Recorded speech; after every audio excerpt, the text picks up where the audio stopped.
We now head to Australia and highlights from the medal racing from the 2014 ISAF Sailing World Cup at the Sandringham Yacht Club, Melbourne. Hundreds of competitors from 33 countries took part, eager to put an early marker down for the 2015 season, but more importantly, end 2014 on a high. Over the course of the event, the wind was at times light and patchy, but then dialed up nicely come the final day's racing. Racing began in cool and gusty southerly 15 to 20 knot winds on Port Phillip Bay. In the NACRA 17, Australian sailing team athletes and cousins Jason Waterhouse and Lisa Darmanin were the powerhouse multi-hull crew. Their ample point advantage going into the medal race meant the gold medal was already theirs. Olympic silver medalists and teammates Darren Bundock and Nina Curtis took the silver by 1 point, and in an Aussie podium clean sweep, Ewan McNichol and Lucinda Whitty took the bronze. In the men's 470, it was game on between brothers, Australia's Alexander and Patrick Conway, and the Portuguese team of Antonio and João Rosa in the medal race. We're sitting first overall, and we've got a 4-point gap to the Portuguese brothers, so it'll be nice tide racing. In a wind of up to 15 knots, the Rosas had the advantage at the start, but the Conways went tack for tack with them and took the lead. They blasted down the last run and across the finish line, leaving the rest of the fleet well clear. The Rosa brothers held on to second place overall, and Angus Galloway and Joshua Dawson of Australia finished third. Excited and relieved. Coming into, it's only small gaps, and medal races, anything can happen, so very happy to come away with a win.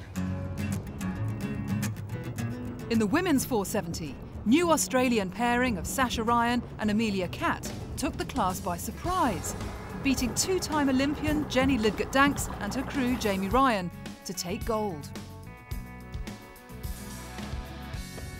In the competitive Finn class, Ed Wright had a huge battle with Australians Ollie Tweddell and 21-year-old Jake Lilly.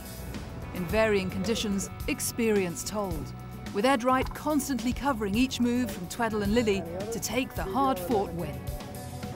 I wanted to try and take Ed today if I could, but he sailed really well all week, and it's been great to have him over here. I'm really happy to have finished second place. It was, close, but I think I felt like I was in control the whole race. I managed to get a nice little shift on the right-hand side, and it just put me ahead at the top mark, and I pulled away. But yeah, really great regatta. In the laser class, it was all about world #1, Tom Burton. He dominated the proceedings, taking his third consecutive gold medal in Melbourne.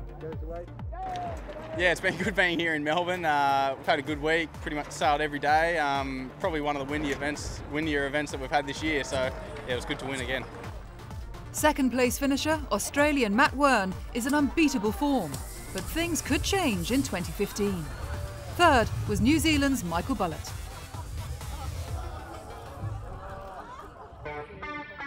The laser radial was a fast and full-on race. Alison Young of Britain came to the start line with an unassailable lead, but there was a good chance of the minor podium places shuffling as the talented fleet took off in fresh conditions. It's quite tense at the first beat, trying to keep position relative to some of the guys that were close on me, and yeah, just good fun racing. Holding on to second overall after a disappointing final race was Tatiana Drozdowskaja. The bronze medal went to Norway's Line Flemhorst. The men's and women's kiteboard fleet put on a spectacular exhibition in the pressured-up conditions on the stadium course right in front of the packed yacht club. The top 4 in the men's 22-board fleet went through to the medal race, but they just couldn't break Riccardo Lucchesi's title hold. The Italian surging to take his 10th consecutive race win of the series and the gold medal. The women's fleet was dominated by Ariane Imbert of France.